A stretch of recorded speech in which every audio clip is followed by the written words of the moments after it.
Yo guys, ketemu lagi dengan kita di sini masih di segmen Sekelebat Info, di mana nanti di sini kalian bisa dapetin info terbaru dan terpanas tentunya guys. Oke, hari ini di tanggal 3 ya, di bulan September 2023. Dan seperti biasa, kita selalu ingatkan buat teman-teman semua untuk selalu mematuhi protokol kesehatan dimanapun kalian berada. Apalagi kalau di keramaian ya, karena di luar sana banyak sekali virus-virus dan juga penyakit yang mengancam kesehatan kita guys. Oke, kita langsung saja melihat bagaimana update dari global crypto market cap seperti yang terlihat di sini ya. Dari data coin market cap menunjukkan adanya kenaikan meskipun tipis banget ya, di 0,26%. Dan itu membuktikan bahwa keadaan market sekarang ini sebagian besar lagi sideways ya, dimana untuk Bitcoin dalam waktu 24 jam ini masih mengalami penurunan ya, meskipun pergerakannya tidak jauh berbeda dari kemarin ya, di 0,47% untuk perubahannya. Untuk Ethereum juga tidak jauh beda guys, di 0,7% saja. BNB di 0,68%. Untuk SRP hijau tapi tipis juga guys, di 0,54% ya. Dan rata-rata kalau kita lihat di sini untuk perubahan dari altcoin ini tidak jauh berbeda dari pergerakan untuk Bitcoin guys. Jadi ini membuktikan ya bahwa market memang lagi sideways ya. Dan rata-rata perubahannya ada di 0 sampai 1% aja. Kemudian kalau kita lihat pergerakan sesuai yang ada pada chart Bitcoin di sini ya, untuk pergerakan harga Bitcoin, dan di sini menunjukkan bahwa market memang lagi sideways ya. Masih menunggu guys, kira-kira ada informasi apa yang bisa menggerakkan harga Bitcoin ini ke depannya ya. Apakah akan lanjut turun atau mungkin akan mencoba tes lagi untuk naik ya di 27.000 guys. Ini cukup menarik ya untuk mengikutinya. Nanti kita akan update lagi ya. Dan kita langsung saja ya menuju ke informasi yang pertama guys. Kita lansir dari harian Watcher.guru ya. Dan di sini diinformasikan bahwa pengadilan China ini menyatakan bahwa kripto sebagai properti legal guys. Nah, ini menarik ya. Jadi meskipun Beijing menerapkan larangan luas terhadap mata uang kripto pada tahun 2021, pengadilan China telah menyatakan bahwa kripto adalah properti legal. Selain itu, pengadilan telah menetapkan bahwa aset-aset ini dilindungi oleh hukum dan hak-hak properti guys. Deklarasi tersebut diterbitkan dalam laporan baru dari Pengadilan Rakyat di China, dan selain itu laporan tersebut menyelidiki legalitas aset digital dan bagaimana mereka berinteraksi dengan hukum pidana. Selain itu laporan tersebut juga mencatat perbedaan antara aset-aset ini dan properti di bawah kerangka kerja legislatif saat ini guys. Industri aset digital di China telah mengalami jalan yang agak bergejolak ya. Meskipun Beijing telah menerapkan larangan terhadap aset digital, daerah lain telah berusaha untuk mengembangkan industri ini di negara tersebut guys. Oleh karena itu, banyak yang berusaha ya memanfaatkan teknologi Web3 untuk mengembangkan infrastruktur digital mereka. Dan sekarang terlepas dari larangan tersebut, pada tahun 2021, sebuah laporan baru dari pengadilan Cina mengatakan bahwa kripto adalah properti yang sah. Selain itu, laporan tersebut mencatat bahwa aset-aset ini cukup dilindungi oleh hukum properti guys. Memang pengungkapan tersebut dicatat dalam laporan berjudul Identifikasi Atribut Properti Mata Uang Virtual dan Pembuangan Properti yang Terlibat dalam kasus tersebut. Secara khusus ya, laporan tersebut membahas kualitas ekonomi dari aset digital tersebut. Oleh karena itu, O Daily News melaporkan pernyataan penulis laporan tersebut bahwa mata uang virtual ini masih merupakan properti yang sah dan dilindungi oleh hukum. Selain itu guys, laporan tersebut menyarankan bahwa meskipun ada larangan, aset digital yang dimiliki harus dianggap legal dan dilindungi oleh hukum properti. Selain itu, laporan tersebut menyarankan agar kejahatan yang melibatkan mata uang ini harus diperlakukan secara berbeda guys. Secara khusus karena uang atau properti yang terlibat tidak dapat disita. Oleh karena itu dicatat bahwa kasus-kasus ini harus ditangani secara berbeda untuk menyeimbangkan kepentingan publik dan hak milik individu guys. Jadi keren ya yang dilakukan oleh China ini, dan kira-kira apa efeknya nanti guys bagi kripto? Kita tunggu aja nanti kejutannya guys. Kita lanjut untuk informasi berikutnya ya. Kita lansir dari harian Daily Hodl. Di sini diinformasikan guys bahwa sekitar 114,5 miliar dolar dalam bentuk surat utang Amerika Serikat ini dibuang ya oleh Tiongkok dan anggota baru BRICS yaitu Arab Saudi guys. Anggota BRICS China dan Arab Saudi melepas surat utang Amerika Serikat senilai ratusan miliar dolar. Angka-angka baru dari Departemen Keuangan menunjukkan bahwa China memangkas kepemilikan obligasi Amerika Serikat dari 938,8 miliar dolar pada Juni 2022 menjadi 835,4 miliar dolar pada Juni 2023. Penurunan sekitar 103,4 miliar dolar hanya dalam waktu 12 bulan saja. Meskipun China telah membuang obligasi Amerika Serikat selama setahun tahun terakhir, negara ini masih menjadi salah satu kreditor terbesar Amerika Serikat, di mana yang kedua setelah Jepang ya, yang memiliki 1.105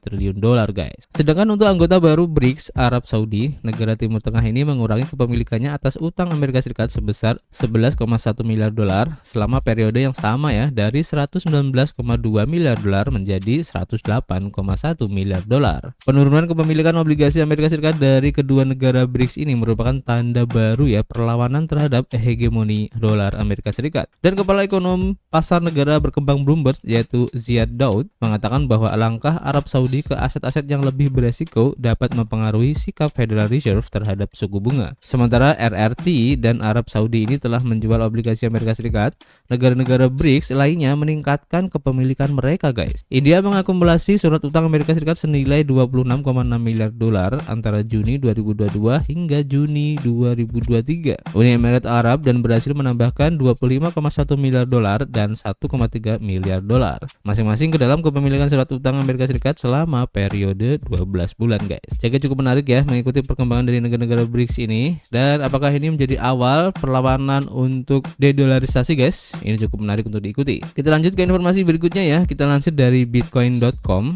Di sini diinformasikan guys bahwa Menteri Luar Negeri dari Indonesia mengatakan bahwa diplomat tinggi BRICS mendekati Indonesia dengan proposal untuk bergabung guys. Nah ini menarik ya. Indonesia telah dihubungi oleh para diplomat tinggi negara-negara anggota BRICS yaitu Brasil, Rusia, India, Cina, dan Afrika Selatan dengan sebuah proposal untuk bergabung dengan kelompok ini. Menteri Luar Negeri Indonesia yaitu Retno Marsudi mengatakan kepada sebuah komite parlemen, semua Menteri Luar Negeri BRICS melakukan pendekatan kepada Indonesia yang mengajak Indonesia bergabung, ujar Retno, seperti dikutip oleh kantor berita Antara dalam sebuah pertemuan dengan Komisi 1 DPR yang bertanggung jawab atas urusan pertahanan, intelijen, dan luar negeri. Namun pemerintah Indonesia masih mempelajari potensi keuntungan baik politik maupun ekonomi dari keanggotaan BRICS, kata Retno.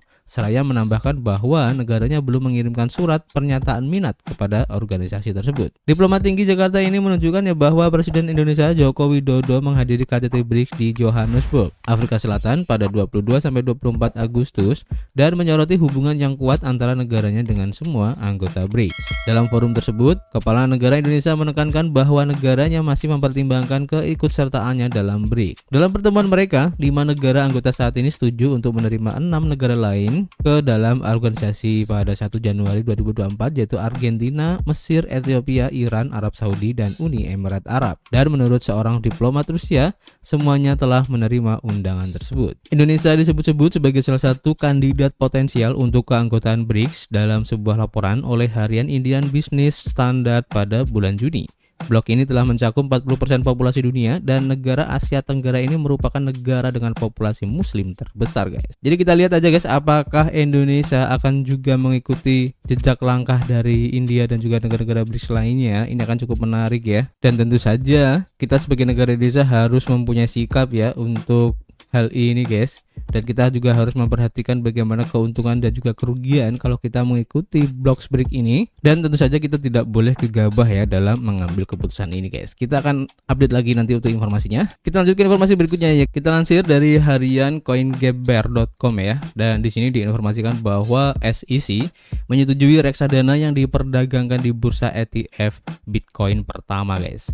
Jadi SEC menyetujui ETF Bitcoin pertama membuka jalan untuk investasi miliaran dolar. Komisi Sekuritas dan Bursa Amerika Serikat SEC telah menyetujui reksadana yang diperdagangkan di bursa ETF Bitcoin pertama di negara tersebut guys. Dan langkah ini diambil setelah pengawasan regulasi selama bertahun-tahun ya. Dan hal ini diantisipasi untuk membuka pintu bagi investasi substansial ke dalam pasar mata uang kripto yang berpotensi melibatkan miliaran dolar. Anthony Pompliano, seorang advokat dan juga investor mata uang kripto yang terkenal, berbicara kepada CNBC tentang dampak signifikan yang dia yakini dapat ditimbulkan oleh persetujuan ETF Bitcoin terhadap industri ini guys. Dia menyatakan bahwa persetujuan ETF adalah pengubah permainan untuk ekosistem Bitcoin dan pasar keuangan yang lebih luas. POM juga menekankan bahwa ETF akan menyederhanakan proses bagi investor, khususnya untuk retail dan institusional, untuk mengakses Bitcoin. sehingga tidak perlu lagi berurusan dengan seluk-beluk kepemilikan dan pengamanan aset digital secara langsung. Persetujuan ini merupakan acungan jempol ya untuk mata uang kripto yang telah lama diragukan oleh lembaga keuangan tradisional dan regulator. ETF Bitcoin memungkinkan investor membeli dan menjual saham yang mencerminkan kinerja Bitcoin,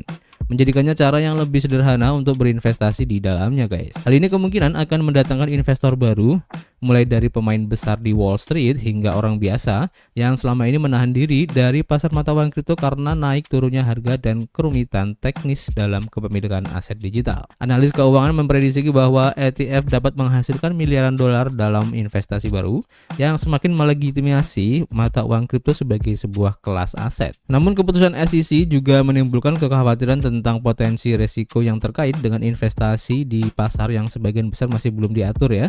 Dan para kritikus berpendapat bahwa persetujuan tersebut dapat memicu perilaku spekulatif dan mengekspos investor pada tingkat risiko yang tinggi. Terlepas dari kekhawatiran ini, persetujuan ETF Bitcoin merupakan langkah besar untuk membawa aset digital ke dalam keuangan arus utama. Ini akan meningkatkan likuiditas dan menarik lebih banyak perhatian ke pasar mata uang kripto guys. Dan kita tunggu aja guys, kira-kira efeknya bagaimana? Apakah ini akan menjadi awal dari bull run untuk Bitcoin dan juga teman-temannya? Kita akan update lagi guys. Kita lanjut ya untuk informasi yang terakhir, kita lansir dari harian Bitcoin Systemi ya. Dimana di sini diinformasikan bahwa Vitalik Buterin ini apakah balas dendam guys, dimana dia menjual token MKR setelah pendiri dari token MKR yaitu MakerDAO ini memuji Solana. Jadi kayak baper gitu ya. Jadi menyusul pernyataan pendiri MakerDAO tentang Solana, Vitalik Buterin menjual beberapa token MKR-nya guys. Salah satu pendiri Ethereum yaitu Vitalik Buterin menjual beberapa token MakerDAO atau MKR miliknya untuk pertama kalinya dalam 2 tahun ya. Ini menurut data dari blockchain. Buterin menukarkan 500 MKR senilai sekitar 581.000 dolar pada saat itu dengan 350 Ethereum melalui CoSwap, sebuah bursa terdesentralisasi. Buterin kemudian mentransfer semua Ethereum yang diterima ke alamat yang dimulai dengan OX3F6 yang sekarang memiliki 1 juta dolar aset, termasuk 415,76 Ethereum dan berbagai token ERC20 lainnya. Buterin adalah investor awal di MakerDAO sebagai platform peminjaman terdesentralisasi yang meluncurkan stablecoin DAI. Alasan pasti dibalik penjualan MKR Buterin ini tidak diketahui ya. Namun kemarin pendiri MakerDAO yaitu Rune mengejutkan semua orang dengan membuat beberapa pernyataan yang memuji Solana guys. Pendiri mengatakan bahwa menggunakan basis kode Solana untuk blockchain MakerDAO adalah proyek yang paling menjanjikan. Pernyataan pendiri ini mungkin membuat Vitalik Buterin marah ya, atau mungkin baper kali ya. Dan MakerDAO ini dikenal sebagai salah satu proyek paling berpengaruh di ekosistem Ethereum guys. Jadi cukup menarik ya. Ternyata meskipun persaingan di antar blockchain ini cukup ketat ya, ternyata para pendirinya pun juga tidak mau kalah juga ya dalam hal persaingan. Dan kayaknya ya hal semacam ini untuk baper-baperan seperti ini sepertinya sudah bukanlah hal yang aneh lagi ya. Dan banyak ya beberapa pimpinan dari salah satu blockchain ini juga saling istilahnya tuh kayak sikut-sikutan kayak gitu ya. Dan banyak dari mereka juga yang saling menjatuhkan dan tidak banyak juga yang saling mendukung guys. Jadi cukup menarik sebenarnya kalau mengikuti perkembangan ataupun persaingan dari para founder untuk blockchain mereka ini. Oke. Jadi sekian dulu guys untuk informasi hari ini. Nanti kita akan update lagi jika ada informasi yang cukup menarik. Dan seperti biasa, kita masih selalu menunggu ya untuk kritik dan saran kalian di kolom komentar. Nanti kita bisa ngobrol banyak di dalamnya. Dan tentu saja kita akan ketemu lagi guys di informasi berikutnya. Peace.